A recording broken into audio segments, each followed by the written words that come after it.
الحمد لله الذي هدانا لهذا وما كنا لنهتدي لولا أن هدانا الله. اللهم صل وسلم وبارك وكرم على سيدنا ومولانا محمد مفتاح باب رحمة الله عدد ما في علم الله صلاة وسلاما دائمين بدوام ملك الله وعلى آله وصحبه ومن والاه. Puji syukur kita kehadirat Allah Subhanahu wa taala yang selalu memberikan limpahan nikmatnya kepada kita, terutama kita diberikan nikmat Islam, nikmat iman, nikmat kita digolongkan sebagai umat Sayyidina Muhammad, nikmat kita dijadikan sebagai pecinta kepada Sayyidina Muhammad. Yang kita memohon kepada Allah Subhanahu wa taala benar-benar kita dijadikan sebagai para pecinta Sayyidina Muhammad, dijadikan orang-orang yang mengidolakan Nabi Muhammad, menjadikan kita orang-orang yang selalu mau meneladani dan mengikuti, menjadikan beliau sebagai panutan kita. Amin ya rabbal alamin.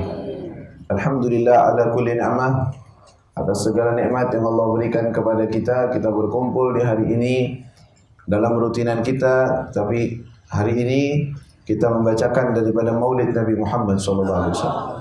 Manusia yang paling pantas untuk diagungi, manusia yang paling pantas untuk dimuliakan, manusia yang siapa saja memiliki nisbat kepada beliau, memiliki golongan kepada beliau, mengikuti ajaran beliau, mengambil ilmu dari ilmu beliau, maka dia akan mulia dikarenakan kemuliaan Nabi Muhammad SAW.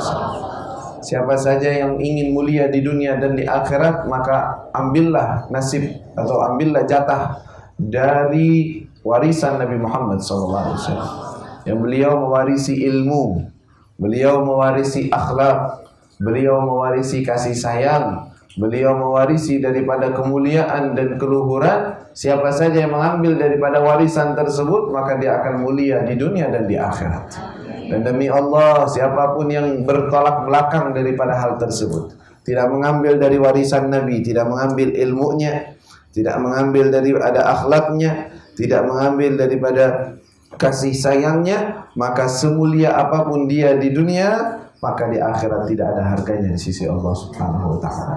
Siapapun dia, apapun statusnya, bagaimanapun keadaannya, mulia, ingin mulia di dunia dan ingin mulia di akhirat, maka bernisbatlah, berdekatlah kepada manusia yang paling mulia di sisi Allah, yaitu Nabi Muhammad SAW. Yang Allah jadikan beliau sebagai pacuan, sebagai patokan, sebagai siapa yang ingin dekat kepada Allah, maka itu kiblatnya. Makanya disebut Rasulullah SAW adalah kiblatul arwah, kiblatnya para roh kita. Roh kita menghadap kemana? Agar kita dekat kepada Allah, menghadap kepada Nabi Muhammad SAW. Kalau kiblatul ajsad, yaitu tubuh kita ketika berkiblat, kalau untuk sholat, kiblat kita adalah ke arah Ka'bah. Adapun untuk berdoa, kiblat kita adalah langit. Adapun untuk mendekat diri kepada Allah Subhanahu wa taala, untuk mendapatkan langkah baik benar untuk menuju Allah, kiblat kita adalah Nabi Muhammad SAW. Karena kiblat artinya tujuan, panutan, sebagai apa yang menuntun kita kepada Allah Subhanahu wa taala, maka beliaulah qiblatul arwah, Nabiuna Muhammad SAW. Maka siapa saja orang yang ingin mulia, maka memuliakan Nabi Muhammad SAW. Siapa orang yang tanda bahwa orang ini sedang dimuliakan oleh Allah, sedang menuju jalan kemuliaan kepada Allah, ketika dia mendapatkan dirinya memuliakan apa yang dimuliakan oleh Allah Subhanahu wa taala. Apa yang dimuliakan oleh Allah? Allah memuliakan nabi-nabinya, Allah memuliakan Nabi Muhammad, Allah memuliakan Al-Qur'annya, Allah memuliakan daripada sifat-sifat yang baik, daripada akhlak yang baik. Maka ketika dia memuliakan hal tersebut, maka dia menjadi mulia di sisi Allah Subhanahu wa taala. Tetapi sebaliknya, kalau dia memuliakan apa yang dihinakan oleh Allah, apa yang dianggap remeh oleh Allah Subhanahu wa taala, dia memuliakan dunia, dia memuliakan jabatan, Dia memuliakan ketenaran dan nama di depan orang. Dia memuliakan dan menganggap besar harta.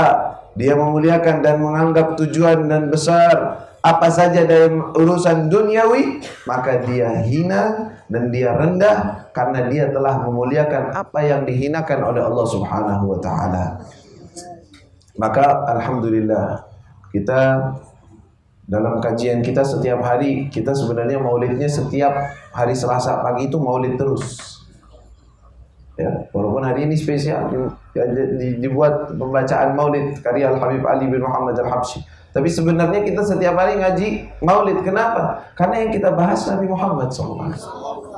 Yang kita sebut sifatnya Rasulullah, kemuliaan Rasulullah. Tujuannya mengarang maulid, tujuannya mengadakan maulid ya untuk mengagungkan Nabi Muhammad SAW, untuk menyebutkan sifat-sifat mulia Nabi Muhammad SAW. Maka itu, ini bentuk penghormatan, bentuk kecintaan kita kepada Rasulullah SAW. Dan maulid yang kita baca luar biasa. Maulid karya daripada seorang yang arif billah, kenal kepada Allah. Salah satu cucu Rasul SAW, mewaris Nabi Muhammad SAW, mewarisi dari akhlaknya, mewarisi daripada tindakannya, mewarisi dari ucapannya, mewarisi dari semua.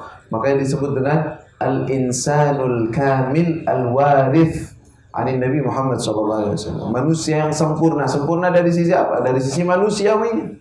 Telah sempurna karena mengikuti dan meneladani manusia yang paling sempurna, yaitu Nabi Muhammad SAW. Beliau dengan maulid yang begitu enak dibaca, Al-Habib Ali bin Muhammad Al-Habsyi, memiliki kedudukan tinggi karena cintanya kepada Nabi Muhammad SAW. Dalam bait-bait syairnya beliau menyebutkan, bahkan dalam beberapa bait syair beliau mengatakan, min ain yakhtur ala qalbil kadar wal hazan wa nama'i khairi khalqillah jaddil hasan. Dari mana akan datang kepada hatiku rasa sumpah, rasa sedih, rasa galau, sedangkan saya memiliki, artinya terus bersama-sama dengan Nabi Muhammad SAW, kakek daripada Sayyidina Hasan. Ya, dari mana bakal sedih katanya? Sedangkan saya setiap hari mengingat Nabi, setiap hari meneladani Nabi, setiap hari mengingat Nabi, ya, setiap hari bahkan beliau berjumpa dengan Nabi Muhammad SAW, bermimpi Rasulullah SAW, ya, bisyarat dari Nabi SAW bahwa berapa kali seseorang bermimpi bahwa Nabi SAW mengatakan, wahai Ali, engkau dan semua sahabat-sahabatmu, pengikutmu itu semua dalam tanggunganku, kata Nabi SAW. Itu dalam mimpi diberikan bisyarat, kabar gembira kepada mereka. Ada orang bermimpi kepada melihat Nabi SAW sedang berjalan. Awal Al-Habib Ali Al-Habsyi berjalan di belakang Nabi Muhammad SAW. Apa yang dilakukan oleh Habib Ali ketika dalam mimpi itu? Rasulullah berjalan, melangkah, menginjak ini, lalu mengangkat langkahnya naik ke depan atau maju. Habib Ali meletakkan langkah kakinya tepat di belakang langkahnya Nabi Muhammad SAW. Dan terus seperti itu. Langkah kakinya persis seperti langkah kaki Nabi Muhammad SAW yang dipijak oleh Nabi.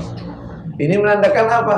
Menandakan kamalul mutaba'ah, sempurna dalam mengikuti dan meneladani Nabi Muhammad SAW. Ketika kita membaca kitabnya Simtud Durar, sebenarnya orang yang benar-benar memahami, membacanya dan memahami dan juga menghayati apa yang ada dalam kitab ini, di dalamnya semuanya menggerakkan seorang muslim, seorang mukmin untuk benar-benar cinta dan mengagungkan sosok Rasulullah SAW. Seperti dalam pasal yang ke-14, beliau mengatakan, walaqad ittasafa sallallahu alaihi wasallam min mahasinil akhlaq bima tadhigu an kitabatihi butunul awraq. Beliau sallallahu alaihi wasallam memiliki daripada kebaikan budi pekerti, akhlak yang mulia, yang kalau mau dicatat kitab-kitab penuh semuanya belum cukup untuk mencatat daripada akhlaknya Nabi Muhammad sallallahu alaihi wasallam.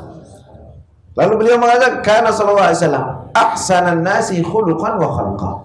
Rasul sallallahu alaihi wasallam adalah manusia sebaik-baiknya manusia, khuluqan wa khalqa, secara akhlak budi pekerti, dan juga secara fisik Nabi Muhammad SAW paling sempurna. Fisiknya paling indah, paling cakep, paling baik, paling bagus Rasulullah SAW. Akhlaknya paling sempurna. Allah Subhanahu wa taala yang memuji. Kalau kita, siapa yang pernah muji akhlak kita? Fulan, ya tergantung. Kalau yang muji anak kecil nggak ada harganya. Kalau yang muji guru kita, oh berarti benar. Tapi kalau sudah yang memuji adalah Allah, sang Khalik sendiri yang mengatakan wa innaka la'ala khuluqin 'adzim. Sesungguhnya engkau berada di atas akhlak yang azim. Nah, Allah mengatakan engkau di atas daripada akhlak yang azim, yang mulia, yang agung. Sallallahu alaihi wasallam. Wa awwaluhum ila makarimil akhlaqi sabqa. Dan beliau adalah manusia yang paling pertama dalam kemuliaan dan dalam akhlak budi pekerti yang baik.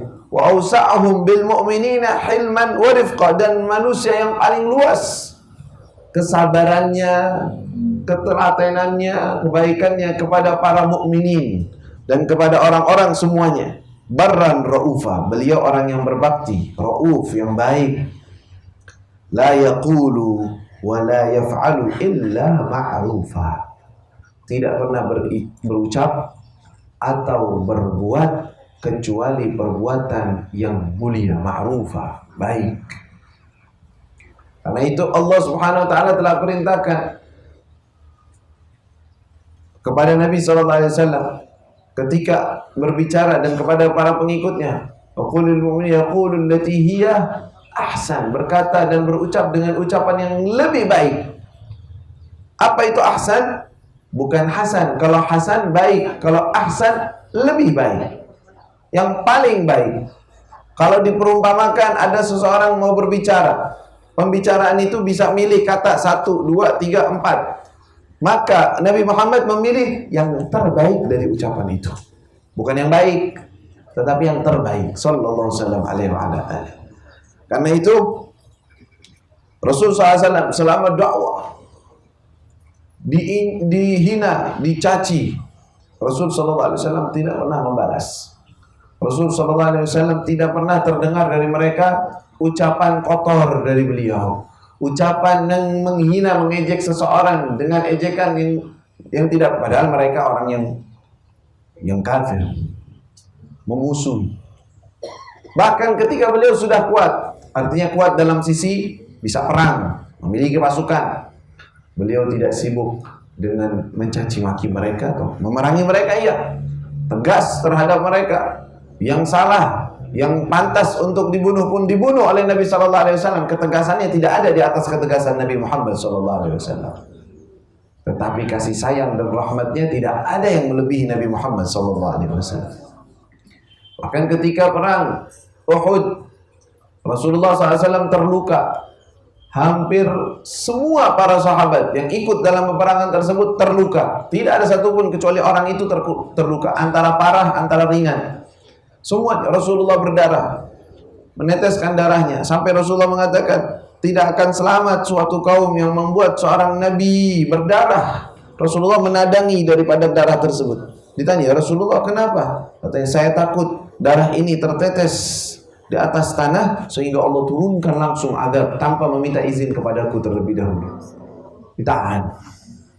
Lalu kata para sahabat, ya Rasulullah, il'anhum, laknat mereka ya Rasulullah. Mereka sudah berlebihan, mereka sudah kurang ajar, mereka sudah berlaku sesuatu yang sangat merugikan kita. Kata Rasulullah, Allahumma hdi qaumi fa innahum la ya'lamun. Ya Allah, berikan hidayah kepada kaumku, karena sesungguhnya mereka tidak tahu. Masih dikasih alasan, mereka belum tahu. Kalau mereka tahu nggak bakalan seperti itu. Orang yang memiliki doa pasti diterima. Orang yang kalau dia berbicara, dia pasti akan didengar ucapannya oleh Allah Sang Khalik.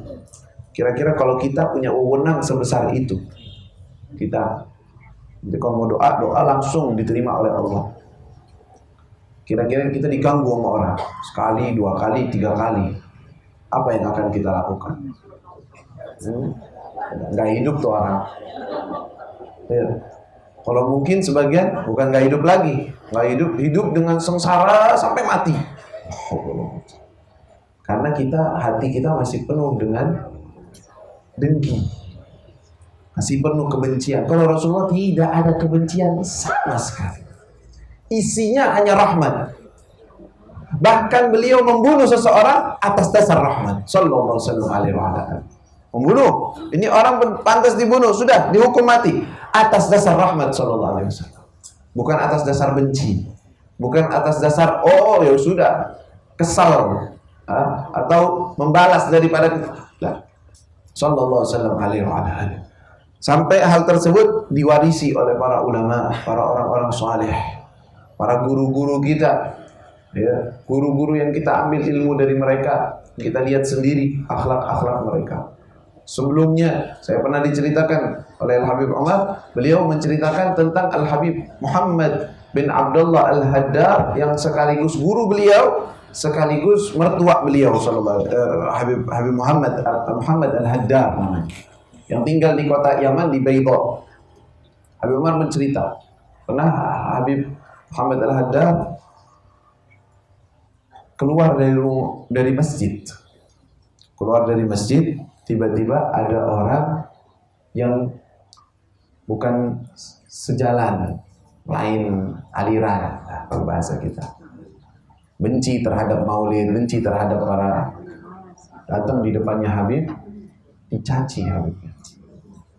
Kamu tuh ahli kubur, penyembah kubur. Kamu tuh syirik. Kamu tuh orang ini, kamu tuh orang gini. Dia Habibnya diam. Caci terus dimaki.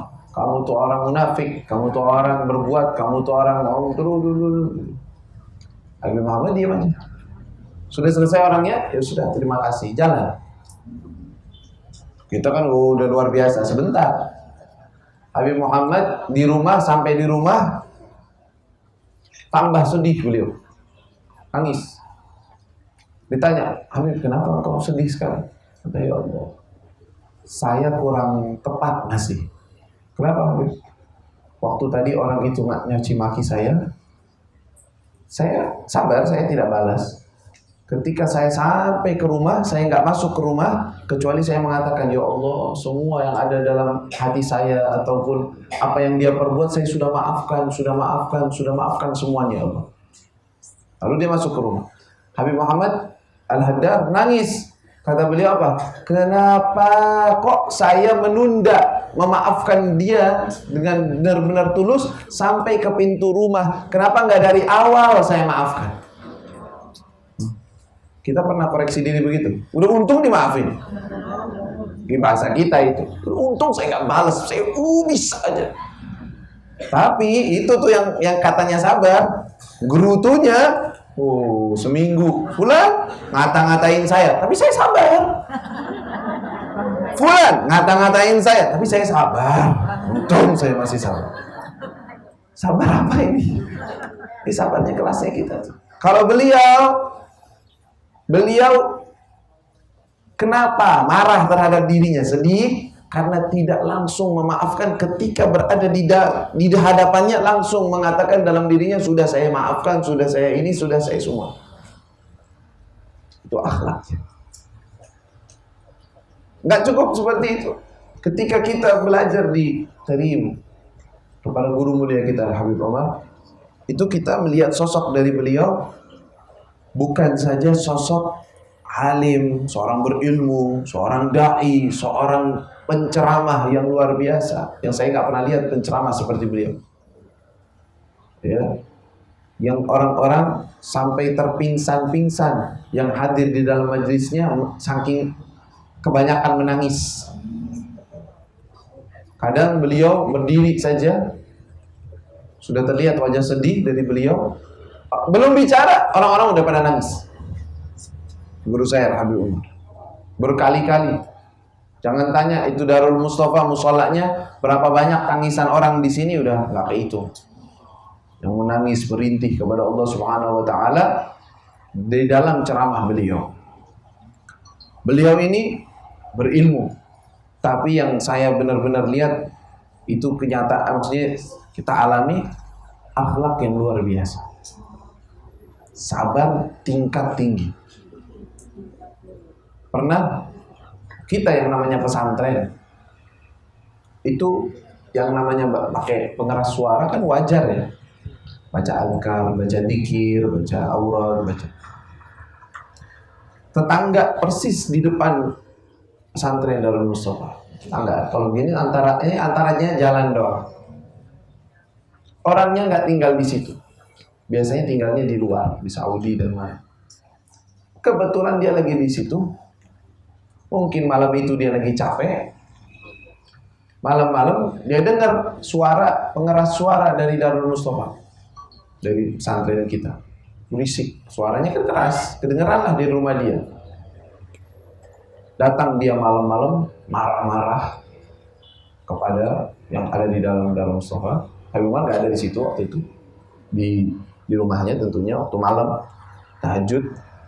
Dia kesel, dia marah-marah, dilaporkan kepada Habib Umar. Beliau ketika sholat biasa-biasa saja. Setelah sholat, tiba-tiba orang yang lagi baca dzikir, azkar, Bismillahirrahmanirrahim, waktu itu saya ingat sekali, kata beliau, matikan suara speakernya. Ada, matikan, mati. Semenjak itu, selama mungkin ada 1 tahun, kalau salah atau lebih, tidak pernah boleh diizinkan oleh Habib Umar untuk membaca dzikir, azkar pakai speaker. Menghormati tetangganya. Lalu dalam waktu itu dia ini bisa dibilang hasud, bisa dibilang kesel, karena memang tidak sejalan juga, bukan ahli sunnah, mungkin pemikirannya. Selama speaker itu tidak nyala, kami sebagai murid yang ngaji pagi, sore, malam, ceramahnya beliau kita dengar di dalam, setiap waktu kita dengar dari beliau pengajian, tidak pernah mendengar sama sekali bahwa kejadian matinya speaker ini gara-gara tetangga. Kita nggak tahu. Habib Umar nggak pernah cerita. Taunya dari mana? Ya dari orang-orang dekat aja. Ini kok speaker udah nyalain, kenapa? Ada apa? Iya tetangga marah. Oh gitu lah. Habib Umar pernah nyebut orangnya? Enggak. Atau pernah mengatakan ini kurang ajar nih tetangga nih, nggak ngerti kita siapa? Enggak. Nggak ngerti kita ini lagi ngaji, kita lagi baca dzikir, dia juga dapat berkahnya semua gara-gara kita. Enggak. Tidak menyebutkan namanya sama sekali. Sabar. Dibiarkan. Malah dihormati haknya dia sebagai tetangga. Karena tetangga kan memiliki hak. Ya sudah, dia tetangga kita hormati dia. Dzikir semua kita berantakan, baca azkar kalau udah 500, 400 santri nggak pakai pengeras suara gimana kira-kira? Repot. Yang baca harus teriak-teriakan, harus keras suaranya biar kedengeran sama yang lain, biar satu suara. Ya kebetulan saya yang baca azkar juga di saat itu, jadi berasa capeknya, berasa keselnya. Ini kok begini terus ini kita, kapan kita pakai pengeras suara? Oh nggak ada, nggak dikasih. Kenapa?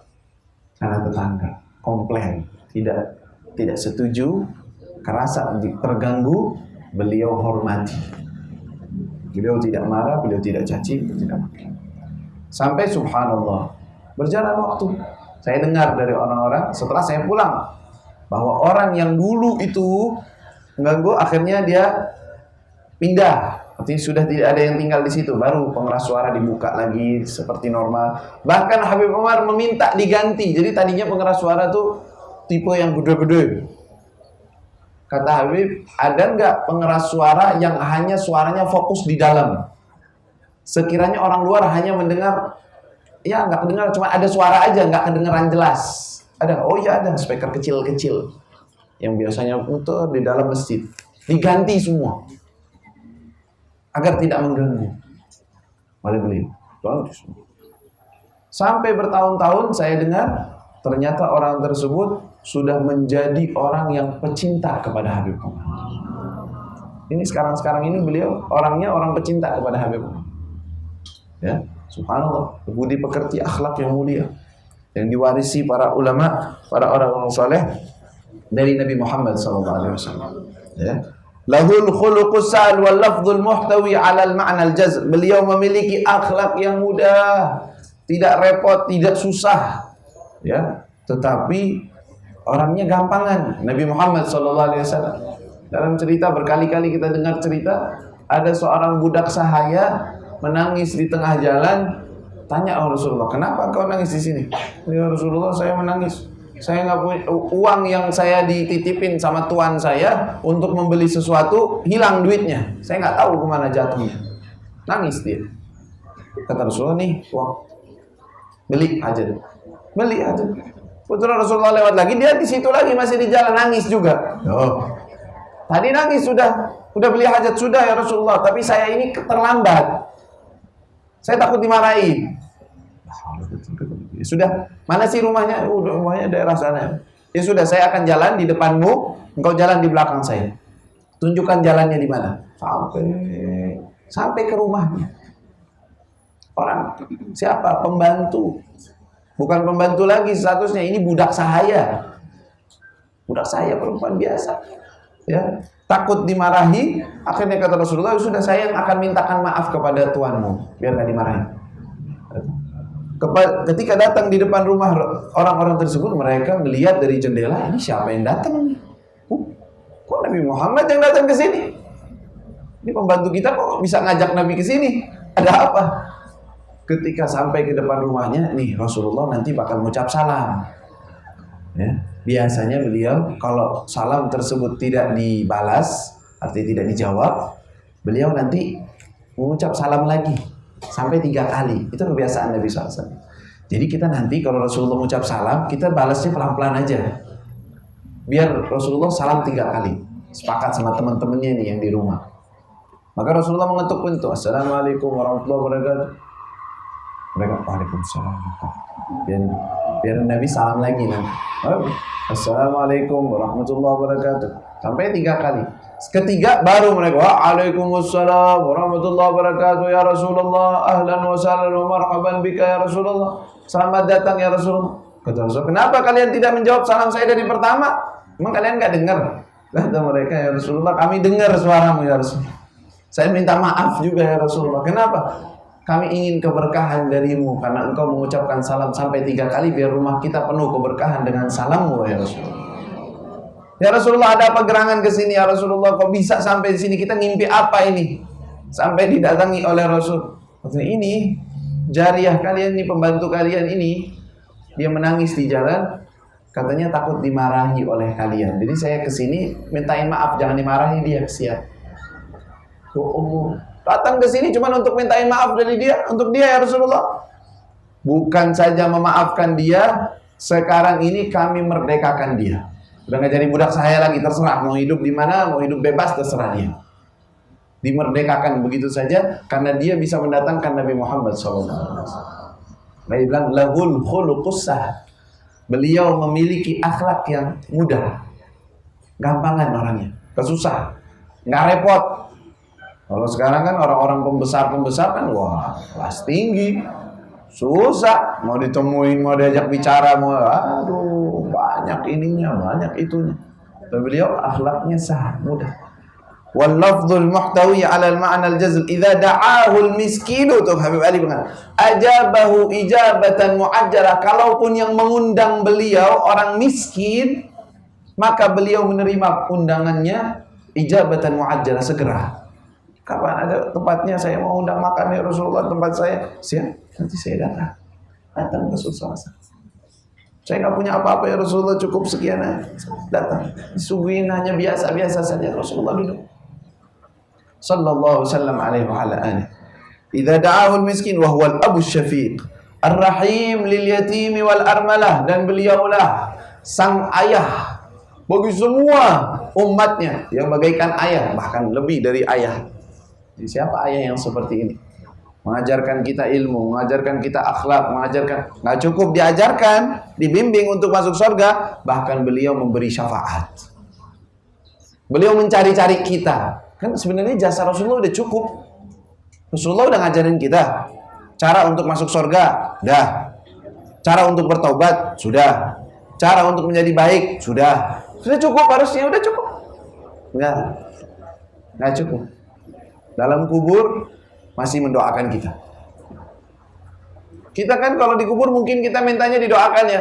Kalau Rasulullah mendoakan umatnya, beliau di dalam kubur. Dalam hadisnya disebutkan Rasulullah, hayati khairun lakum wa mamati khairun lakum. Kehidupanku ini baik untuk kalian dan juga wafatku nanti baik juga untuk kalian.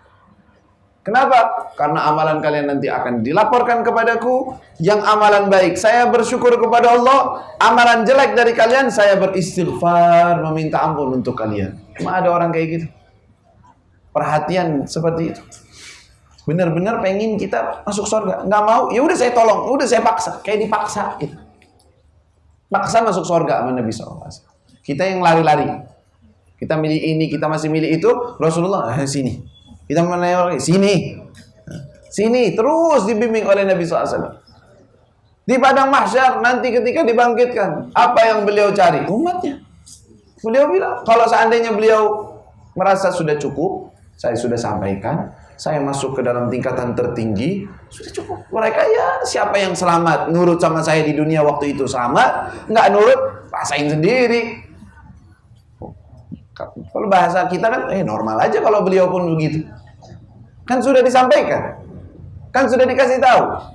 Tapi apakah seperti itu? Tidak. Dicari, mana umatku? Apa yang minta? Ya Allah, umatku, ringankan. Di waktu hisab dilihatin mana umatnya. Saya tahu umat-umatku dengan ciri-cirinya. Ada umatnya jelas ciri-cirinya. Ada dalam wajahnya, tangannya. Selamatin nama Nabi SAW. Yang ini masuk surga.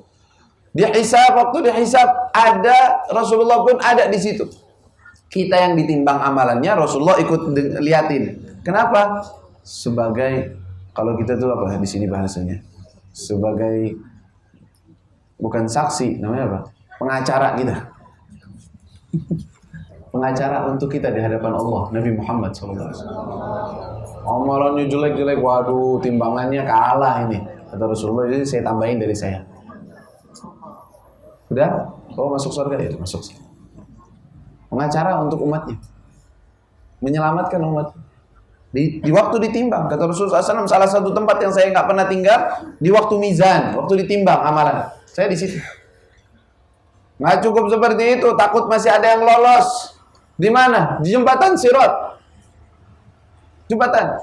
Beliau liatin. Ayo lewat. Wah, ada yang kesangkut, diselamatin nama Nabi. Masuk. Biar bisa lewat. Beliau di situ. Beliau bilang sendiri. Ditanya oleh sahabat, ya Rasulullah, nanti di hari kiamat kan gede tempatnya, luas. Semua orang kumpul, saya nggak bisa bayangin. Saya bisa nemuin engkau di mana ya Rasulullah? Kata Rasulullah, saya tidak akan lepas dari 3 tempat. Di mana? Di waktu mizan, di waktu timbangan. Ketika Allah SWT menetapkan, sekarang pengadilan dimulai, Rasulullah di situ. Nggak santai-santai, nggak masuk surga duluan, udah dah, tinggalin, biarin mereka. Tungguin sampai selesai mereka dihisab. Setelah itu di mana ya Rasulullah? Inda Sirat. Di atas jembatan Sirat. Saya di situ. Lalu di mana ya Rasulullah? Indal Haud, telaga. Di telaga saya di situ. Kata sahabat, kalau saya nggak nemuin engkau di situ ya Rasulullah. Kata Rasulullah, 3 tempat itu saya nggak bakalan lepas dari situ. Jadi kemungkinan besar nggak mungkin tidak. Kecuali memang benar-benar orang tersebut hina dan Allah ingin menutupi orang tersebut dari Nabi Muhammad SAW. Waliyadzubillah. Makanya para umatnya yang orang-orang yang tahu kepada Allah takut, tetap takut. Kok bisa tetap takut? Kan kita punya Nabi Muhammad, kasih sayangnya luar biasa. Iya, kalau ketemu. Pertanyaannya kalau ketemu, kalau Allah tutupi, kan Allah maha mampu. Ini orang nggak mau, pokoknya harus masuk neraka dulu kata Allah. Jangan ditemuin dengan Nabi Muhammad sama sekali. Sama sekali nggak ketemu. Makanya Nabi SAW udah wanti-wanti. Al-wail liman la yarani yaumal qiyamah. Celaka. Orang yang nggak lihat saya di hari kiamat, celaka dia. Berarti kan ada.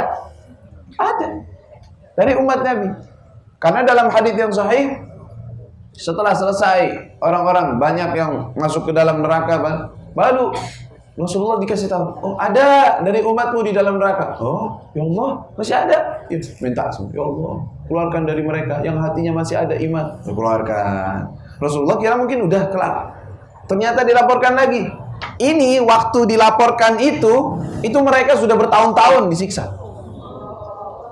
Karena hitungan waktu di hari kiamat itu bukan seperti hitungan waktu di dunia. Setengah jam saya, setengah jam Anda, lain di hari kiamat, beda, nggak kayak gitu. Kan di padang mahsyar, ketika seseorang di padang mahsyar itu orang yang menanti, yang berada di bawah naungan arsy Allah, itu nungguinnya berapa jam, berapa hari. Katanya seperti orang yang sholat 2 rakaat sunnah. Berapa lama sholat 2 rakaat? 5 menit. Itu kayak gitu dong. Oh, padang mahsyar, Masya Allah, semuanya di bawah naungan arsy Allah. Ya, kita gini. Oh, Nabi ngasih syafaat. Oh, mulai hisab. Oh, cepet ya. Iya, bagi Anda cepet. Tuh, yang orang-orang yang di bawah, orang-orang yang di bawah terik matahari, itu ratusan tahun dong. Bertahun-tahun. Oh, ini kapan selesai? Ini kok begini terus? Tuh, di hari kiamat hitungan waktu udah nggak seperti di dunia. Beda orang, beda waktu untuk dia. Maka Nabi SAW selagi masih sibuk ini dengan syafaat, dengan menyelamatkan umat, itu mereka sudah masuk, udah bertahun-tahun. Sudah, kata Allah, udah cukup nih waktunya dia keluar nih. Baru kasih tahu bahwa Nabi SAW, oh ini umatmu ada nih di dalam neraka masih. Minta ya Allah keluarkan yang mereka. Keluarin. Kasih tahu lagi bahwa ada lagi dari umatmu, minta lagi sampai selesai. Sampai dikatakan dalam riwayat malaikat Malik. Kenal malaikat Malik? Jaga neraka.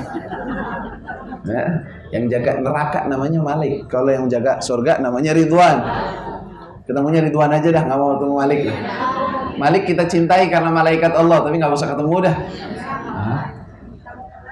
Ketika itu malaikat Malik memimpin daripada malaikat yang jaga neraka, katanya, ya Rasulullah, engkau tidak biarkan sedikit pun murka Allah kepada umatmu, semuanya diambil, biarin mereka disiksa, biar tahu rasanya. Ternyata biarin. Sampai bingung kayak dari malaikat Malik, kok begini nih, semuanya dikit-dikit keluar lagi, dikit-dikit keluar. Vonisnya sebenarnya 1000 tahun, ternyata baru berapa ratus tahun keluar. Kok bisa ini begini? Harus syafaat Nabi Muhammad SAW. Ya, inilah kemuliaan keagungan Nabi Muhammad SAW. Maka kita sebagai umatnya, sebagai pecinta Nabi SAW, sebagai orang-orang yang mengharapkan syafaat dari Nabi SAW, hendaknya tidak kita cintai, tidak kita sayang, tidak kita teladani kecuali beliau SAW. Dan kita berusaha ingin menyenangkan hati Nabi Muhammad SAW. Makanya kalau punya cita-cita, cita-cita Anda apa? Kalau kita kan mungkin ya cita-cita yang akhirat, pengen surga, pengen cita-cita yang hebat. Saya ingin bisa termasuk orang yang membuat hati Nabi Muhammad bahagia. Nah, ini baru top ini. Ini cita-cita dibalas. Rasulullah berbuat baik kepada dia juga punya untuk Nabi Muhammad SAW. Apa cita-citanya? Saya ingin menyenangkan hati Nabi Muhammad SAW. Apa sih perbuatannya? Ya, mengikuti sunnahnya Nabi, menghidupkan sunnah-sunnahnya Nabi. Di zaman yang penuh dengan fitnah, penuh dengan ancaman, penuh dengan hal-hal semacam itu, kita sibuk dengan Nabi Muhammad SAW. Bagaimana saya bisa menghidupkan sunnah Nabi Muhammad di dalam rumah saya, di dalam rumah tangga saya, di dalam lingkup keluarga saya, di dalam ucapan saya, di dalam pandangan saya, di dalam ibadah saya. Saya ingin benar-benar dekat dengan Nabi Muhammad SAW. Begitu. Kita sebagai umatnya harusnya cita-cita begitu. Bukan cita-cita kita dunia aja. Pengen punya rumah, pengen punya ini, jangan. Punya. Terus kemana? Mana cita-cita mulianya? Mana keinginan yang tinggi? Mana keinginan-keinginan seperti para sahabat? Ya Rasulullah, kalau masuk surga, nggak ketemu engkau, gimana rasanya surga? Sedih saya ya Rasulullah. Subhanallah, mereka sampai segitu. Kalau kita kan untung masuk surga, udah. Mereka bukan seperti itu, karena udah bahasanya bahasa cinta kepada Nabi SAW. Bukan cuma bahasa selamat, selesai, udah. Bukan. Mereka udah jatuh cinta kepada Rasulullah. Ya Rasulullah, nanti di akhirat gimana kita? Jauh dari engkau, nggak ketemu darimu. Gak bisa, ini sedih saya. Maka Rasulullah SAW memberi kabar gembira. Al-mar'u ma'aman ahab yawmal qiyamah. Sesungguhnya seseorang akan bersama orang yang dia cintai di hari kiamat. Makanya mudah-mudahan nih berkatnya kita mengadakan maulid, ta'lim, hadir, kita salawat kepada Nabi sallallahu alaihi wasallam. Kegiatan-kegiatan kita menjadi perbaikan di dalam kehidupan kita. Kita perbaiki kehidupan kita. Mudah-mudahan dengan berkatnya kita hadir di tempat semacam ini, kita membawa perubahan, membawa Rasulullah ke dalam rumah-rumah kita. Membawa akhlaknya Nabi Muhammad ke dalam rumah kita. Anak-anak kita, keluarga kita, lingkup kita, semuanya mengidolakan Nabi Muhammad SAW. Menjadi orang-orang yang dekat dengan Nabi Muhammad SAW. Orang yang banyak bersalawat kepada Nabi Muhammad. Orang-orang yang cinta kepada Rasulullah, yang mengikuti daripada akhlaknya Rasulullah, yang jauh daripada akhlak-akhlak yang tercela, akhlak orang-orang yang tidak mengerti, tidak tahu. Mudah-mudahan kita semua tergolong orang-orang yang mendapatkan syafaat Nabi Muhammad, mendapatkan daripada kedekatan dengan Nabi Muhammad di bawah naungan arsy-Nya Allah, tanpa melihat daripada siksa, tanpa melihat daripada azab, tanpa melihat daripada kesulitan-kesulitan. Dan yang perempuan bersama Fatimah Zahra, bersama Sayyidah Khadijatul Kubra, melihat daripada istri-istri Rasulullah, melihat perempuan-perempuan para sahabat, wanita-wanita salihah, orang-orang yang dekat kepada mereka semua. Mudah-mudahan yang hadir dan hadirat di sini tergolong orang-orang yang bersama mereka semua di dunia dan di akhirat, jadi orang-orang yang takwa, jadi orang-orang yang taat, jadi orang-orang yang menjaga daripada kehormatannya, menjaga daripada lisannya, menjaga daripada pandangannya, menjaga daripada segala urusannya, daripada amanat Allah, sehingga kita menjadi orang-orang yang diridhai oleh Allah, jadi orang-orang yang bertakwa di sisi Allah. Amin ya rabbal alamin. Wa sallallahu wasallam ala sayyidina Muhammad wa ala alihi wa sahbihi wasallam. Walhamdulillahi rabbil alamin.